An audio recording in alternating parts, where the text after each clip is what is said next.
బాబు గారు అధ్యక్ష అనాలని, ఆయన బాగా పనులు చేయాలని మా కోరికతోనే ఆ మాట వినటానికే మేము ఇక్కడికి వచ్చాం.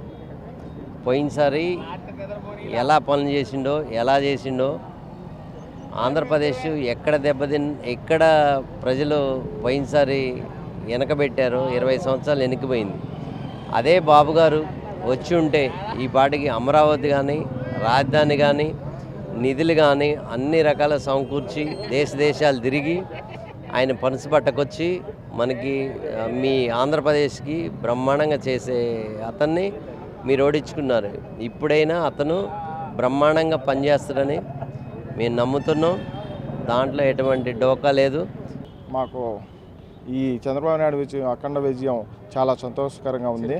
చరిత్రలో నిలిచిపోయే విధంగా ఈ విధంగా 4వసారి ప్రమాణం చేయడం చాలా సంతోషకరంగా ఉంది. అందువల్ల అష్టకష్టాలు పడి ప్రమాణ స్వీకారానికి వచ్చాము. అభివృద్ధి అనేది చంద్రబాబు నాయుడికి మారిపోయారు. ముందు చంద్రబాబు నాయుడు చూడగానే అభివృద్ధి సంక్షేమ పథకాలు అని చంద్రబాబు నాయుడు అంటే అయ్యే ముందు గుర్తుకొస్తాయి. ఖమ్మం తెలుగుదేశం పార్టీ తరపు నుంచి ఈరోజు నారా చంద్రబాబు నాయుడు గారి ప్రమాణ స్వీకారానికి ఉధృతంగా ఖమ్మం నుంచి దగ్గరగా మాకు తెలిసి నైట్ 12 గంటల నుంచి 1000 కార్లు తర్వాత బస్సులు రావటం జరిగింది. ఇది ఒక మహోజ్వలమైనటువంటి ఘట్టం. ఆయన పెట్టినటువంటి ఇబ్బందులు ఈ రాష్ట్ర ప్రజలు కోరుకున్నటువంటి స్వేచ్ఛకి అనుగుణంగా ఈ రాష్ట్రంలో 164 సీట్లతోటి అద్భుతంగా ఈ తెలుగుదేశం పార్టీని గెలిపించినటువంటి ఆంధ్రప్రదేశ్ ప్రజలకి కృతజ్ఞతలు తెలియజేస్తా ఉన్నాం తెలంగాణ తెలుగుదేశం పార్టీ తరపు నుంచి. ధన్యవాదాలు. ఆ వ్యక్తి కొరకు మేము అక్కడ నుంచి రాత్రి 12 గంటలకు బయలుదేరి వచ్చాం. చంద్రబాబు నాయుడు గారి నాయకత్వం వర్ధిల్లాలి. చంద్రబాబు నాయుడు గారు ఈ దేశానికి ఒక దిక్సూచి. ఇలా కేంద్రంలో కానీ రాష్ట్రంలో కానీ చంద్రబాబు నాయుడు గారు సేవలు భవిష్యత్తు తరాలకి చంద్రబాబు నాయుడు గారి టైంలో మనం ఉండటం కూడా చాలా గొప్ప విషయం. చంద్రబాబు లాంటి లెజెండ్ లీడర్ని మనం భవిష్యత్తులో కూడా ఎక్కడ చూడలేము. ఇలాంటి నాయకుడు అన్నోడు ఈ ప్రపంచంలో ఎక్కడ లేరు, పుట్టరు. ఇలాంటి మనం అధికారుల ముందు మనం బతికొంటాం. ఇసుమంట ఈ అరాజక పాలనని మట్టి కనిపించడం, మేము కేసీఆర్ని అక్కడ మట్టి కనిపించాం. అదే ఇక్కడ సులువైంది.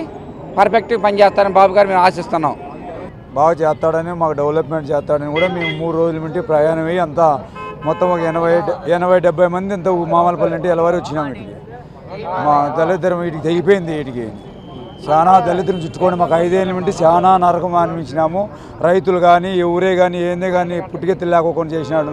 మేము 3 రోజుల నుండి బాగా సంతోషంగా ముసలిళ్ళు 60-70 ఏళ్ళు కూడా మేము వస్తామని కూడా ముసలిళ్ళు కూడా వచ్చిన జరిగిందంతా. చాలా బాగా చేస్తాడని మాకు ధైర్యం ఉంది. చేస్తాడు కూడా, చేసి చూపిస్తాడు కూడా. 5 ఏళ్ళ అరాచక పాలనలో విసికి వేసారిపోయారు జనం. బాబు గారి కోసం 3 సంవత్సరాల మంచి పిడికిలు బిగించుకొని చూశారు. అదేదో ఓటు రూపంలో భారీ మెజారిటీతో విజయం అందింది మా చంద్రన్నకి. ఆ ఉత్తేజంతో మా పల్నాడు జిల్లా నుంచి 200 మంది వచ్చాం. బ్రహ్మాండంగా ఈ సూపర్ 6 పథకాలు బాగా వర్తించినాయి. అదిగాక ల్యాండ్ టైటిలింగ్ యాక్టు అది బాగా ఉపయోగపడుతుంది రైతులకి. అది మాకు ఇంకా 99% ఉపయోగపడుతుంది. ల్యాండ్ టైటిలింగ్ రద్దు చేయటం అది ఒకటి. సూపర్ 6 పథకాలు, మహిళలకు ఉచిత బస్ ప్రయాణం, 3 సిలిండర్లు ఫ్రీ, ఇవన్నీ మా బాబు గారు బ్రహ్మాండంగా చేస్తాడు. 5 సంవత్సరాలు కాదు, ఇంకా 5 సంవత్సరాలు 10 సంవత్సరాలు మాకు డోకే లేదు, ఎదురే లేదు. మా ఈ విజయత్వం, ఈ ఉత్సాహం ఇంకా 5 సంవత్సరాలు కాదు 15 సంవత్సరాలు మాకు ఎదురే లేదు. జై బాబు, జై టీడీపీ. దాని ఇష్టంగా అదే జరుగుతుంది. అమరావతి డెవలప్ అవుతుంది, రోడ్లు కానీ ప్రతి ఒక్కటి డెవలప్, ఉద్యోగాలు.